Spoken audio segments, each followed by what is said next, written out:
یہ بجلی کے بل زیادہ آ گئے ہیں، عوام سراپا احتجاج ہے۔ اس احتجاج کے لیے ہڑتالوں کی کال بھی ہو رہی ہے، اور اس کے لیے بجلی کے بل جمع نہ کروانے کے اوپر بھی بہت بڑی عوام ہے جو کھڑی ہو گئی ہے۔ تو ان سب کے حوالے سے میں مختصراً آپ کو ذکر کر دیتا ہوں۔ سب سے پہلے ذہن میں رکھیے گا کہ احتجاج کرنا، اس کا ہمارا دین کیا کہتا ہے کہ حکومت وقت کے خلاف آپ احتجاج کر سکتے ہیں یا نہیں کر سکتے ہیں، اور یہ احتجاج کی جو قول ہے یہ کس صورت میں جائز ہوتی ہے، کس صورت میں اس میں شرعی حوالے سے عیب آ جاتے ہیں۔ تو ذہن میں رکھ لیجیے گا کہ یہ ایک حادث چیز ہے۔ ظاہر ہے رسول اللہ صلی اللہ علیہ وسلم کے مبارک زمانہ میں، صحابہ کرام کے زمانے میں ایسی کوئی نوبت عام طور پہ نہیں آئی تھی کہ کوئی ایک کسی پہ ٹیکس عائد کر دیا جائے تو سب کھڑے ہو جائیں، اس کے خلاف کھڑے ہو جائیں، ایسی کوئی نوبت آئی نہیں تھی۔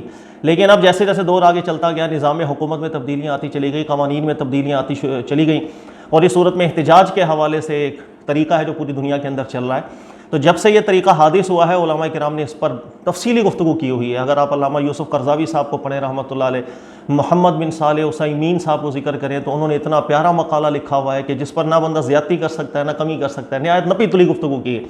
اسی کا خلاصہ میں آپ کو ذکر کر دیتا ہوں کہ احتجاج جو ہے، یاد رکھیے گا، وہ وسیلہ ہوتا ہے ایک مقصد کو حاصل کرنے کے لیے۔ اگر وہ مقصد ٹھیک ہے تو آپ کے لیے احتجاج کرنے کی راہ بن سکتی، اگر وہ مقصد ہی ٹھیک نہیں ہے اس کے لیے احتجاج کرنا بھی جائز بالکل نہیں بن سکتا۔ واضح سے اس کی مثال ہے کہ چند لوگ احتجاج کرنا شروع کر دیں، پاکستان کے اندر نکل آئیں، سڑکوں پہ نکل آئیں اور اعلان کرنے لگ جائیں کہ بھائی ہومو سیکشولیٹی جو ہے، ہم جنس پرستی، اس کو جائز کیا جائے، تو ظاہر ہے جس مقصد کے لیے احتجاج کیا جا رہا ہے وہ مقصد ہی ہمارے دین کے خلاف ہے، متعارض ہے، مخالف ہے۔ ایسے احتجاج کو بھی ہم جائز قرار نہیں دے سکتے۔ تو محمد بن صالح عثیمین صاحب نے بھی پہلی شرط اس میں یہی عائد کی ہے کہ وہ مقصد جائز ہونا چاہیے جس کے لیے احتجاج کیا جا رہا ہو۔ اگر مقصد جائز ہے احتجاج کی، پھر اجازت نکل سکے گی، مقصد جائز نہیں تو ہم احتجاج کی اجازت نہیں دے سکتے۔ دوسری چیز جو ذکر کی محمد بن صالح عثیمین صاحب نے، انہوں نے کہا کہ احتجاج کرنے کے اندر دوسری شرط جو ہمارا دین بیان کرے گا، یعنی دینی قواعد اور اصول سے جو ہم نکال سکتے ہیں، وہ یہ کہ کسی بھی طرح کی حقوق تلفی نہیں ہونی چاہیے، چاہے اس حقوق تلفی کا تعلق حقوق اللہ سے ہو یا حقوق العباد کے ساتھ۔ اگر حقوق تلفی ہوں گی تو ایسے احتجاج کا ہمارا دین بالکل اجازت نہیں دے سکتا، سد ذریعہ کے طور پر۔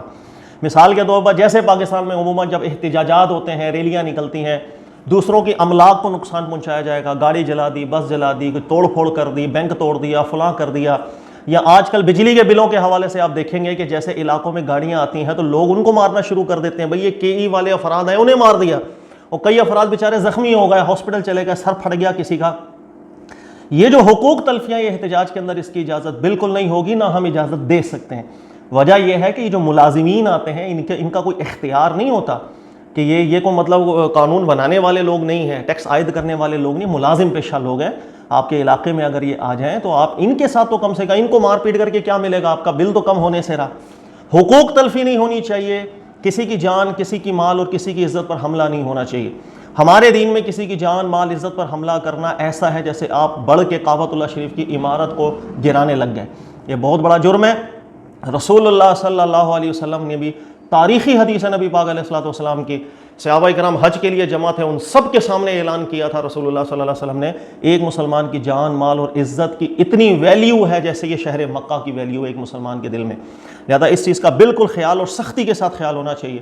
اگر احتجاج کے اندر حقوق تلفیاں ہوں گی، ایسے احتجاج بالکل جائز نہیں ہوں گے، چاہے اس کا مقصد بھی جائز ہو، وہ حرام ہو جائیں گے، الٹا گناہ گار ہوں گے۔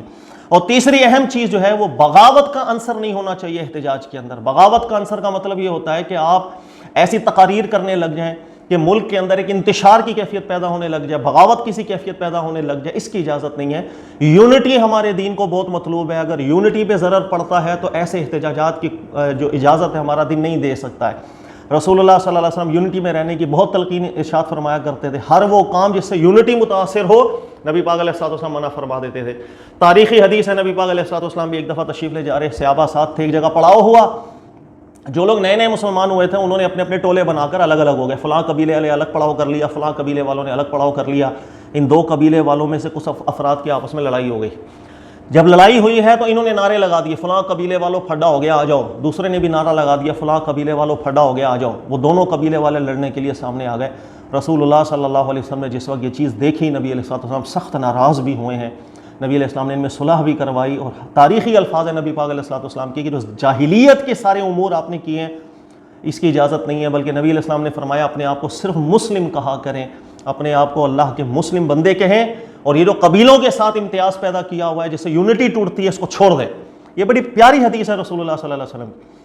ہمیں کہنے کا مقصد یہ ہے کہ یونٹی متاثر نہیں ہونی چاہیے. یہ 3 چیزیں جو ذکر کی ہیں محمد بن صالح عثیمین صاحب نے نہایت زبردست ہیں. ان کا خیال کریں تو احتجاج کرنے کی اجازت ہم دے سکتے ہیں, اور ایسے احتجاج کو ظاہر ہے جب اللہ نے حرام نہیں کیا ہم بھی حرام کہتے ہوئے تو ایک جرت چاہیے ہوتی ہے نا, نہیں کہا جا سکتا. لیکن 3 چیزوں کا خیال ضروری ہے. اس کے ساتھ ان میں رکھ لیجیے گا کہ جو اوور بلنگ ہو رہی ہے اس کے اندر کچھ قصور عوام کا بھی ہوتا ہے, کچھ قصور حکمرانوں کا بھی ہے, کچھ قصور مجھ جیسے علماء کا بھی ہے. یہ تینوں قصوروار ہیں اس معاملے کے اندر جو اب عوام پر پاکستان کے اندر ایک ظلم کی انتہا ہو رہی ہے, مہنگائی کی صورت کے اندر, اوور بلنگ کی صورت کے اندر یا دیگر معاملات کی صورت میں. علماء کا قصور کیسے ہے؟ وہ اس طرح علماء کا قصور ہے, یہ ظاہر ہے کہ علماء کو دیکھ کر کے ہر چیز کی ایک منہج بنایا جاتا ہے کہ بھائی یہ چیز جائز ہے ناجائز ہے, یہ کام ہم کریں یا نہ کریں. علماء کی بڑی حیثیت ہوا کرتی ہے. کچھ عرصہ پہلے ہوا یہ کہ مصر کے کچھ فلاسفرز تھے اور ان کا کوئی علمی لحاظ سے بہت بڑا مقام نہیں تھا, وہ کوئی باقاعدہ سے علماء نہیں تھے, محققین نہیں تھے, لیکن ان فلاسفرز نے ایک نظریہ پیش کیا, اور یہ کچھ عرصہ پہلے کی بات ہی ہے, 1970 1980 ان دہائیوں کی. انہوں نے ایک فلسفہ پیش کر دیا کہ اللہ تعالیٰ نے قرآن پاک کے اندر صرف سود کی ون سائیڈڈلی ممانعت کی ہے, ایک سائیڈ کی ممانعت نہیں ہے. یعنی اگر میں نے ایسا ادارہ کھولا ہے کہ میں لوگوں کو سود پہ قرضہ دے رہا ہوں, میں سود پہ قرضہ دے رہا ہوں, میں گناہ گار ہو رہا ہوں بس, لیکن جو لوگ آ کر کے مجھ سے سودی قرضہ لے رہے ہیں وہ گناہ گار نہیں ہوں گے. سودی قرضہ لینے والے لوگ گناہ گار نہیں ہوں گے, جو ادارہ ہے وہ گناہ گار ہوگا. یہ ایک فلسفہ تھا جو ایک بہرحال فلاسفرز نے وہ ایک نکالا. قرآن پاک کو انہوں نے دیکھا کہ اللہ نے ہر جگہ ممانعت کی ہے, تو صرف یہی کی ہے کہ سود دینے والے جو ہیں ان کو اللہ تعالیٰ نے ممانعت میں ڈالا. اس سے مطلب ہے لینے والا بالکل بری ہونا چاہیے, اس کے اوپر کوئی الزام نہیں آئے گا. پوری دنیا کے علماء اور محققین نے اس نظریے کا رد کیا تھا. انہوں نے کہا انا للہ و انا الیہ راجعون. اتنا کمزور استدلال دنیا جہان میں ہو ہی نہیں سکتا. اس کی وجہ یہ ہے کہ جس علت کی بنیاد پر اللہ تعالیٰ سود کو حرام کر رہے ہیں وہ اس علت کو غور کریں. اللہ تعالیٰ اعلان جنگ کرتے ہیں. رسول اللہ صلی اللہ علیہ وسلم فرماتے ہیں کہ فَأَذَنُوا بِحَرْبٍ مِّنَ اللَّهِ. سودی معاملات کے خلاف ایک اعلان جنگ کی ان کو تحدید دی گئی تھی. جنگ ہمیشہ ایک سسٹم کے خلاف ہوتا ہے, ایک آدھ فرد کے خلاف نہیں ہوتا. سودی نظام کو اسٹڈی کرنے والا شخص ہر بندہ جانتا ہے بآسانی کہ جس وقت سودی نظام مروج ہو جائے, اس سودی نظام سے کوئی بھی فائدہ حاصل کر رہا ہو ڈائریکٹلی انڈائریکٹلی, اس کا جو برڈن ہے وہ عوام غرباء کے اوپر ہی پڑتا ہے. وہی مظلوم بنتے ہیں ڈائریکٹلی بن رہے ہوں یا انڈائریکٹلی بن رہے ہو. جس علت سے اللہ تعالیٰ نے سود کو حرام کیا وہ سود کی علت ڈائریکٹلی اور انڈائریکٹلی غریب عوام پر ہی آیا کرتی ہے, اس میں کوئی شک نہیں. یہی وجہ ہے کہ آج کل کی صورتحال آپ دیکھیں پاکستان میں یہ اوور بلنگ کیوں ہوئی ہے. ایک پان کا کھوکھا لگانے والا شخص ہے, 30 ہزار کا بل اس کو آیا ہے. پچھلے مہینے اس کے جو بل ہے 3,000 3,500 کے, رو رہے ہیں سارے بھائی کیا کریں. اور حکومت کی طرف سے بھائی وہ IMF سے پرمیشن لی جا رہی ہے کہ وہ پرمیشن دے گا تو ہم کچھ کرتے ہیں, یہ اس پر کچھ رعایت دیں عوام کو یا نہ دیں. سر اس کی وجہ صرف یہ تھی کہ سودی قرضہ کسی نے لیا, حکومت نے, اس کا عوام کے اوپر کیا انہوں نے سودی قرضہ لا کے عوام پہ لگایا تھا پیسہ. قرضہ لینے والے کوئی اور ہوں گے, نفع اٹھانے والے کوئی اور ہوں گے, لیکن انڈائریکٹلی مظلوم بن گیا وہ غریب کہ جس پر یہ اوور بلنگ کا بھی سارا یہ برڈن پڑا ہوا ہے. غرباء ہی امیر بھائی کروڑ پتی بندہ ہے, اس کو 40,000 بل آ جائے گا, اس کو کوئی ٹینشن نہیں ہے. ٹینشن اس رکشے والے کو ہے جس کے گھر میں 20,000 کا بل آ گیا. وہ 2,000 بل بڑی مشکل سے دے رہا تھا, 20,000 روپے کا ارینج اس نے کرنا ہے, کہاں سے کرے گا. خودکشی کرنے کے اوپر لوگ آ گئے ہیں. ان کا کیا قصور تھا؟ ان لوگوں نے سود لیا تھا, ان کو تو کوئی سود دیتا بھی نہیں ہے. یہ جو غریب لوگ ہیں یہ بینک میں بھی چلے جائیں نا, بینک والے ان کو سود نہیں دیتے ہیں. وہ سب سے پہلے آپ کی حیثیت دیکھیں گے, اگر آپ اس قابل بھی ہیں کہ آپ سے پیسے وہ واپس مل سکے, ان کو ایسا لگے, پھر وہ آپ کو سود دیتے ہیں. جھونپڑی والے, غریب کھوکے والے, ان لوگوں کو بینک قرضہ بھی نہیں دیا کرتا. پوری دنیا میں جا کر کے آپ اسٹڈی کریں ایسی چیز. بالکل یہ ظلم جو ہے ڈائریکٹلی انڈائریکٹلی غرباء کے اوپر آتا ہے. سودی نظام ایسا ہوتا ہے. یہی وجہ ہے کہ آج بلنگ اوور بلنگ ہے. حکومت ہمارے جو اراکین ہیں وہ کہہ رہے ہیں ہم IMF سے پہلے اجازت لیں گے. لہٰذا ایسے جو فتوے ہیں, یہ جو مصر سے ایک فضا پیدا ہوئی تھی, بدقسمتی سے وہ فضا پھر بر صغیر کے اندر بھی آئی. بر صغیر میں بھی بہت سے ایسے اہل علم ہیں کہ جو اسی نظریے میں متفق ہونے لگ گئے. پھر یہ دیگر ممالک میں بھی بعض اہل علم ہے جو اس نظریے میں گرفتار ہو گئے. وہ شاید سمجھ رہے ہیں کہ اس مسئلے کے اندر لوگوں کو نرمی نہیں ملتی ہے. جن ممالک میں غرباء کا جو حشر ہو رہا ہے, پاکستان جیسے آپ اسٹڈی کر کے دیکھ لیں, آپ کو پتہ چل جائے گا ساری مہنگائی اس کے پیچھے ایک ہی علت ہے, سودی قرضے لیے ہوئے. غریب بیچارہ 300 350 روپے لیٹر پیٹرول ہے وہ نہیں افورڈ کر پاتا. کھانے اور پینے کی جو اشیاء ہیں وہ اتنی مہنگی ہو گئی ہیں, غریب بندہ افورڈ نہیں کر پا رہا. چوریاں بڑھتی, ڈکیتیاں بڑھتی, پورا معاشرہ درم برم ہو جائے گا پیچھے. علت صرف ایک آپ کو ملے گی, سودی قرضے. اب سودی قرضے کے اندر دباؤ میں آپ آ گئے. اب کہنا ماننا پڑتا ہے جو وہ بولیں گے, جتنی مہنگائی کا بولیں گے آپ کو کرنی پڑے گی. وہ بولیں گے پیٹرول اور مہنگا کرو, آپ کو کرنا پڑے گا. لیکن اس کے شکار کون ہوں گے؟ ڈائریکٹلی انڈائریکٹلی غرباء ہوا کرتے ہیں. اس لیے سود کے حوالے سے بعض اہل علم جو یہ فتوے جاری کر رہے ہوتے ہیں کہ صرف ایک سائیڈ ممانعت ہے دوسری سائیڈ نہیں، ایسے فتووں نے بہت نظام کو خراب کیا ہے. اس لیے کہ اگر اہل علم متفق ہو جاتے ہیں تو کچھ نہ کچھ تو راہ نکلتی آگے. آج آپ کسی بھی بڑی شخصیت کے پاس جا کے، ہمارے پاس بھی آتے ہیں، ہم بھی جاتے ہیں، کسی سے جا کر کے بات کریں تو وہ فوراً کہتے ہیں کہ بھائی صاحب یہ ایک ہم نے اگر پاکستان نے قرضہ لیا سودی پہ کوئی مسئلہ نہیں ہے، تو قرضہ لینے والا اس ممانعت میں داخل ہی نہیں ہوتا. انا للہ. کیسے ان کو سمجھائیں کہ جو غرباء کے اوپر اب ظلم آ گیا ہے یہ اسی سے انڈائریکٹلی ظلم آیا ہے. اس کا قصوروار کون ہے؟ جس علت سے اللہ تعالیٰ نے سود کو حرام قرار دیا تھا. تو یہاں اہل علم کا ایک قصور آ جاتا ہے. اب اہل علم کے دو طبقے بن جاتے ہیں. بعض وہ اشخاص جو قابل نہیں تھے لیکن انہوں نے جان بوجھ کے دینی معاملات میں غور و فکر کر کے یہ غلط نتائج نکالے، اللہ تعالیٰ ان کو ہدایت عطا فرمائے، ان کے لیے ہم دعا کر سکتے ہیں. اور اہل علم کا وہ طبقہ کہ جو خود قابل ہیں، قرآن سنت کی معرفت و قرآن سنت کے استدلال سے معرفت حاصل ہے، اللہ انہیں اجر عظیم دے، ان کو بھی ایک اجر کا اللہ تعالیٰ مستحق کرے، اور ان کی بھی توجہ اس جانب اللہ تعالیٰ ضرور دلائے کہ ایسی چیزیں عوام کے اندر کہ جس کے استدلال میں نہایت درجے کا نقص ہے بیان نہ کیا جائے، ورنہ لوگوں کو جرت ملتی ہے. وہ سود کے خاتمے کی طرف نہیں جاتے بلکہ وہ اب نرمی سمجھ لیں گے کہ نہیں یار یہ نظام اس لیے کہ ایک سائیڈ کو فائدہ ہوتا چلا جائے. تو یہاں پر علماء کا کچھ قصور آ جاتا ہے بہرحال. اور حکمران اور عوام دونوں کا قصور یہ ہے کہ دین سے جتنی دوری ہماری بڑھتی چلی جائے گی، ہم دنیا میں نہ کامیاب ہوں گے نہ آخرت میں کامیاب ہوں. ایک مسلمان ہونے کی حیثیت سے ہماری کامیابی اسی سے میں ہے، اللہ رب العزت کی اطاعت میں اور اس کے رسول پاک علیہ السلام کی اطاعت میں. نہ ہماری عوام ہے نہ حکمران، دونوں ایک برابر، دونوں جھوٹ بولنے میں، دونوں دھوکہ دینے میں، دونوں چیٹ کرنے میں، ہر طریقے سے حرام میں ہم لوگ ملوث ہیں.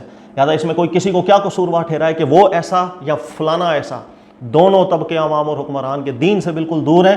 اللہ تعالیٰ ہمیں سمجھنے کی توفیق دے، اور یہ جو مشکل حالات ہیں پاکستان کے، اللہ تعالیٰ ان سے بھی ہمیں نکلنے کی توفیق عطا فرمائے. حامد صاحب سوال کر رہے ہیں کہ اوور بلنگ کے حوالے سے جو احتجاج آ رہا ہے. حامد صاحب کیا سوال آپ کر رہے ہیں؟ ادھر کل پاکستان کا میچ تھا، بارش ہو گئی اور ستیہ ناش ہو گیا. آپ کو سارے پاکستان یہ بلنگ بولنگ بھول جاتے، یقین کریں. پاکستان کو عوام جو ہے نا پاکستان کی، ان کو ایسی خوشیاں چاہیے ہوتی ہے، یہ ٹینشن کے اندر ہے. لیکن کل پاکستان میچ جیت جاتا، یقین کرو ایک ہفتے تک یہ بھول جاتے کہ ہمارا بل زیادہ آیا تھا یا کم آیا تھا. بارش ہو گئی، کیا کرتے یار. شاہین آفریدی ہمارا اتنی پیاری اس نے بال کرائی، وہ جو انڈین بیٹسمین ہے کیا نام ہے اس کا، وہ بیچارہ سوچتا ہوگا جا کے انچ ٹیپ لے کے ناپے گا کہ یار میری ٹانگ بھی پراپر آ گئی تھی، میرا بیٹ بھی پراپر آ گیا تھا، گیند اندر گئی کہاں سے، کیا ڈیلیوری کرائی تھی. سبحان اللہ. کوہلی کو بھی آؤٹ کیا شاہین آفریدی نے، پاکستانیوں کا دل خوش ہو گیا تھا. ایک صاحب بھول بال گئے تھے، کیا ٹینشن ہے. ایسی جگہوں پہ میچ رکھوایا جہاں بارش ہو گیا. اب کراچی میں میچ رکھواتے، یقین کریں حامد صاحب آپ بل کا سوال کر رہے ہیں، ہمیں میچ کی ٹینشن پڑی ہوئی ہے. کراچی میں 2 مہینے ہو گئے، بادلوں والا موسم ہے، روزانہ محکمہ موسمیات کیا کہ تھک گیا، آج بارش ہوگی کل بارش ہوگی، ایک دن بارش نہ ہوئی. شہر ایسے منتخب کریں کہ جہاں پر ہوئے گی نہیں بارش. اور پاکستان میں اور کراچی میں میچ رکھوانے کا فائدہ، بہت زیادہ فوائد ہے. ایک فائدہ تو میں نے بتا دیا، یا چاہے بادل ہوں، کالے بادل ہو جائیں، سرمئی بادل ہو جائیں، لیکن وہ آپ کو مایوس کر کے عموماً جاتے ہیں، کوئی بارش وارش نہیں ہوتی. اور دوسرا یہاں پیٹرول اتنا مہنگا ہو گیا، ڈالر اتنا مہنگا ہو گیا، کون آئے گا پسٹل خریدنے کے پیسے نہیں ہے، دہشت گردی کون کرے گا بھائی. یہاں پہ پرامن ماحول ہے یہاں کا، مہنگائی اتنی ہو گئی ہے، لوگ ٹینشنوں کے اندر ہیں، کوئی دہشت گردی نہیں کرے گا. یہاں میچ کروانا چاہیے تھا. بہرحال ہمارے دوست کل آ گئے یہاں پر میچ کے بہانے ورک شاپ پہ ہمارے، اور یہاں پر آ کے انہوں نے مجھ سے جو ہے نا کھانا بھی کھایا، چائے وائے بھی پیے، اور پتہ چلا میچ ہی نہیں ہوا. میرے پیسے بھی لگ گئے، میرا خرچہ بھی ہو گیا. ہم اپنے اس دکھ کے اندر ہیں. ابھی آپ بل کا سوال کر رہے ہیں ہم سے. بہرحال اب سوال ریکارڈ کر لیں. حامد صاحب ہم سے سوال کر رہے ہیں.